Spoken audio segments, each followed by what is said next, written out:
None of us get to do nothing for nobody. Well, Jed, you still think you can make friends with these Beverly Hills folks? I gotta admit, it ain't easy. Jethro, did you keep track like I done told you? Yes'm, Granny. We went to 27 places. And what happened? Tell him, Jethro. I know, Granny, I was there. Tell him, Jethro, so he won't forget. Well, at 14 places, we didn't even get through the electric gates. At 8 others, we got through, and then got chased out by dogs. Are you listening, Jed? Granny, I was there. Tell him, Jethro. That leaves 5. At 3 of them, we got mean-mouthed by the butler. The other 2, one turned the hose on us, and one called the police. Want to hear it again, Jed? Oh. Is we ready to go back home to the hills where we belong? I am. Well, I'm not. I'd be out of place back there with them country people. I'm done become what you call a big city boy. Now listen, big city boy. If your Uncle Jed says we's going home, we's going home. Well, I ain't said it yet. Got to study on it first and talk to Mr. Drysdale. Mr. Drysdale. It was his wife that turned the hose on this. Excuse me, Chief. Mr. Lester is here again. Who? Leroy Lester. He's the little bookkeeper who's been trying to see you for so long.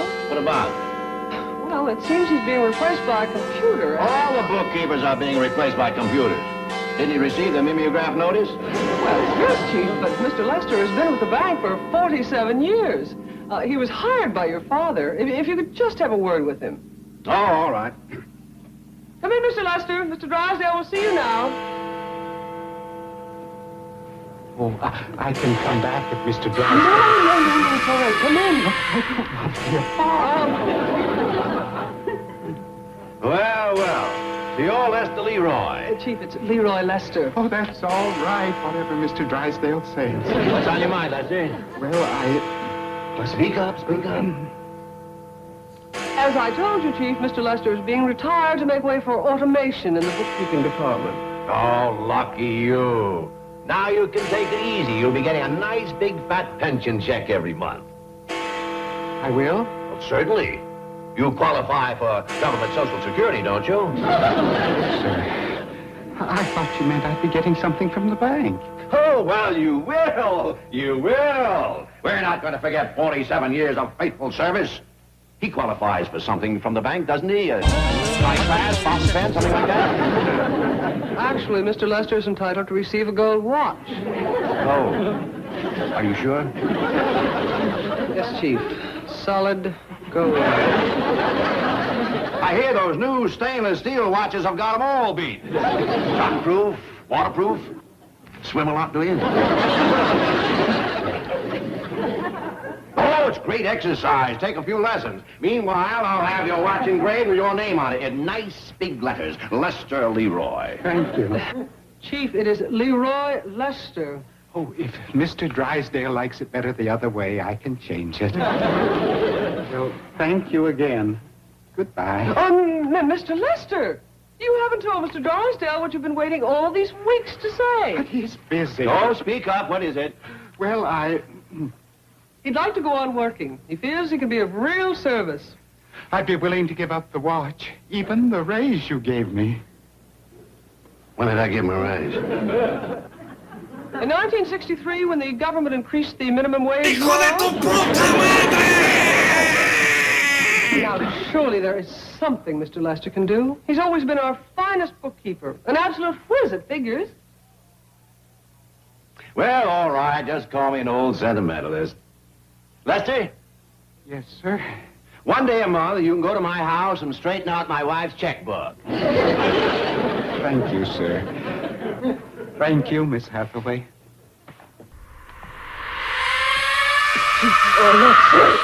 I say, Leanne, tell him he can start today. Of course, I can't pay him what he's getting here, but he can use the pool. You are all hearts. And get him one of those stainless steel watches. And I guess I'm just an old softy. Well, how many critters can I take back home with? Oh, I'd say as many as you can fit in here comfortable without scrapping. Why don't you fetch some out and try it on for size? Yes, sir, pal. Truck grease, boy. Certain ears. I run out of possum fat. Ready? Give you some more. Uncle Jed, I gotta talk to you. We ain't really going home to the hills, are we? Well, I kind of think we ought to give it a try. Granny's had it in her craw for a long time now. Gee whiz, Uncle Jed. Just between us men, I got me a real problem. What's that? I'm in love. Who with? Pretty near every girl I see. I reckon it can't be too serious. But there are 4 or 5 girls that I'm desperate in love with. In fact, I done asked them to marry me. All of them? Yes, sir. What if all 5 of them says yes? Wouldn't that be something? Yeah, that'd be something, all right. Appears to me like this might be a good time for you to get out of town. Hi, Mr. Lester. Oh, hello, Miss Trigo.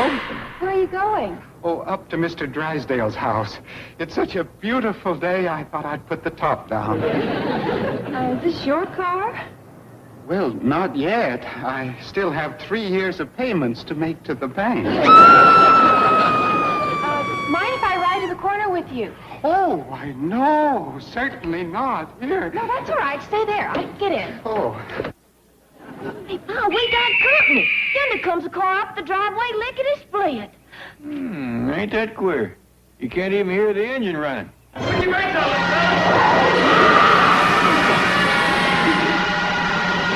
Howdy there. You got car trouble? Well, He got stalled in Miss Drysdale's driveway, and she couldn't get her limousine out.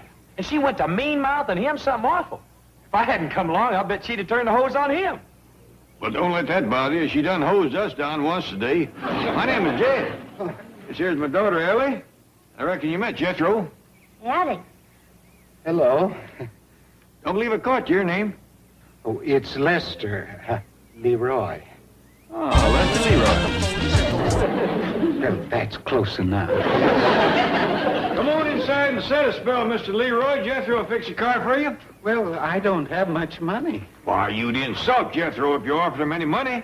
No, he wouldn't. Things is ready. Come and get him before... Jed, did you go and buy a sporty car just when we's leaving? Oh, Granny, this sporty car belongs to this gentleman right here, Mr. Lester Leroy. Oh, well, come and take victuals with us, Mr. Leroy. Oh, thanks. I don't want to be any trouble. It's on the table. Well, you go ahead. I'll be all right. Well, now, we sure don't aim to let you sit out here whilst we eat. Come on. Oh, no, but I don't want to impose on anybody. We'd be glad to have you. Come on. Oh, no. I'll just wait right here. Jethro, the victuals is getting cold. Fetch him in. You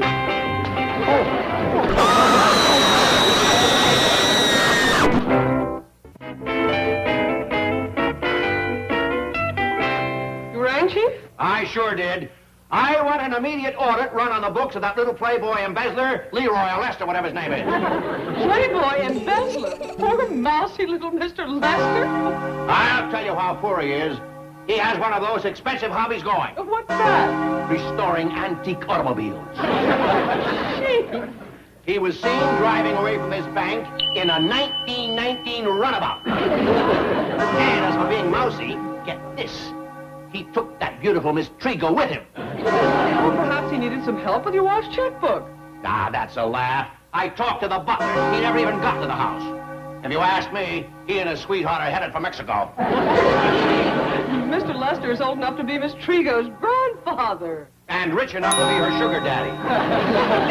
No wonder he didn't want to retire. He's got a gold mine here. And he's been working the claim for 47 years. Chief, this is all too incredible to believe. Oh, yeah? Well, you order that audit and alert the highway patrol. Oh, I'll bet right this minute that peewee playboy is sitting at some stuffing himself with jam caviar and champagne. Get some more grits and jowls, Mr. Leroy. Thank you. I've already had one helping. Have another.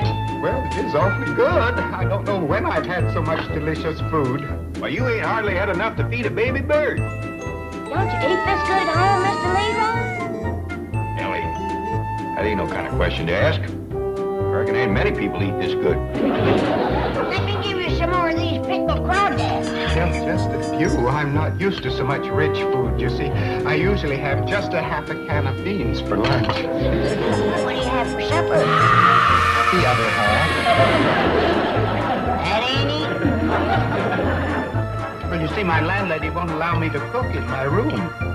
Why don't you move out? I don't think she'd let me. Oh, not that I want to. You see, I get my room for $2 a week. That kind of money you can't even cook? No, sir. At that price, they ought to throw your meals in. I'd move if I was you. Well, now that I'm not working, I guess I will have to find some place less expensive. Speaking of working, I best get busy on Mr. Leroy's car. Can I please be excused? Sure, boy. Please don't bother. Oh, I don't mind. Ellie can help me. Come on, Ellie. She can lift the car while I crawl under. Please. Now, hold on. That kind of work ain't for girls. Jethro, you lift and let Ellie crawl under. There's no question about it. He's headed for the border with my money and Miss Trigo. What? We have Mr. Lester's file. Good. I'll keep you posted. Well, where is it? Would you bring in the file, Miss Trigo? We are Miss Halfway. I thought you were on your way to Mexico with Lester. No, Mr. Drysdale, he dropped me at the corner. Exactly what you can expect from his kind. By now, he's probably picked up some senorita. Trigo agrees with me that Mr. Lester simply could not do these things. Fooled you too, eh? Would you like to hear about his antique car? You bet. That car was purchased new by Mr. Lester in 1919 at a cost of $550. In fact, your father arranged for this bank to finance it. Good old soft-hearted dad. I bet he even gave the scoundrel easy payments. Very easy. He's been making them for 46 years. And he still has 3 years to go. You get back to your desk. How you doing, young'uns? Got the car fixed? Well, not yet, Paul. You know, I'm about of a notion that little fella needs fixing more than the car. What you mean? Well, turns out that we had his name backwards and he didn't have the gumption to tell us. He is right skittish. I believe that a good-sized bunny rabbit could face him down. Reckon there's a way to help him? I hope so. I sure would like to get a little starch in his spine before we leave town. You mean to tell me that after 47 years they's given your job to a machine? I don't blame them, really. I'm getting old. Nonsense, you're in the prime of life. My age. But I'm not as fast as the machine, especially with this rheumatism in my hands. Rheumatism? Mm-hmm. I got medicine that'll fix that. Don't bother. I got it right here.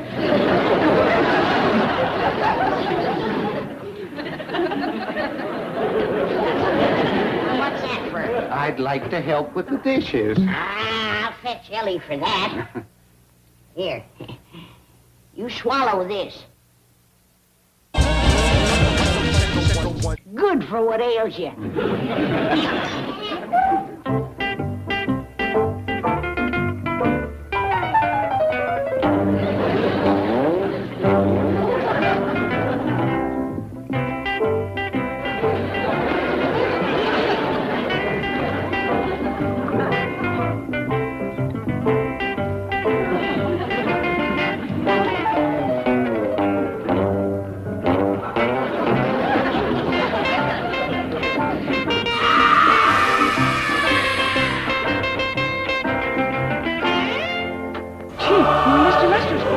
They caught him, eh?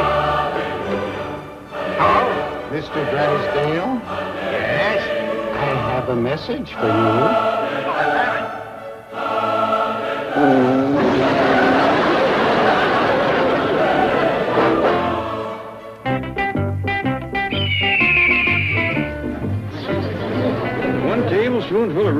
medicine done that? Word of honor, that's all I give him. This is the first time I've seen the little fellow look happy. He's grinning like a baked possum. Let's get busy and load up the truck. We got a long trip ahead of us. Oh, what we gonna do about Mr. Lester? Yeah, suppose he's still sleeping when we's ready to start out. Well, just lay him out front on the grass. Grass with rheumatism? I'll leave a jug alongside of him. For a week or so, he won't care where he is.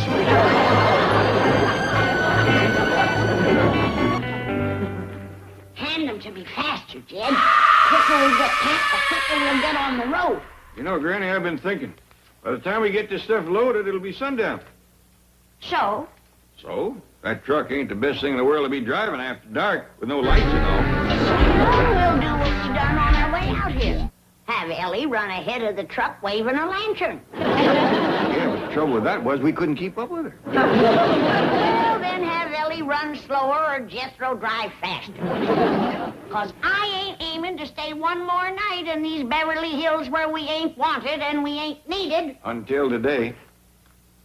What do you mean? Mr. Lester, I ain't never seen nobody that needs somebody worse than him. Now, Jed, he ain't our lookout. We didn't ask him to come here. We didn't have to. Jethro fetched him. Well, then have Jethro fetch him back where he found him.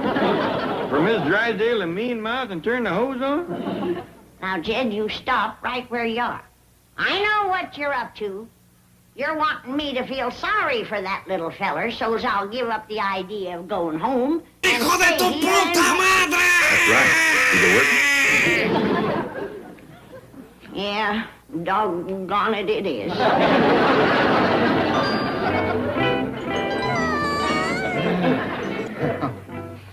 Oh, my goodness. Where am I? What happened? Well, you fell asleep. Those dogs. Well, don't be scared. That's your friend. My friends. Well, show him, fella.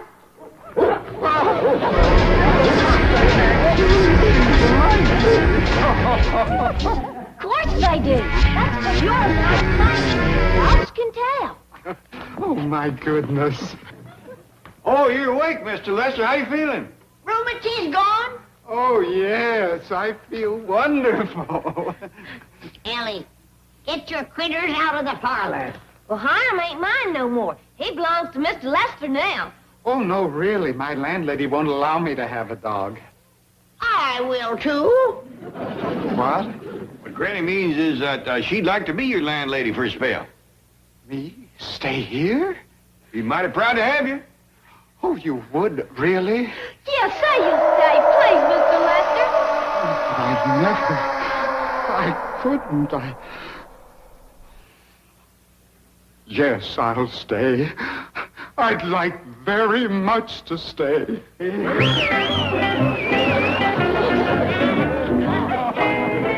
is the audit of Mr. Lester's books. It has just come off the computer. How much did the little crook get away with? His books balanced to the penny. Not one mistake in 47 years.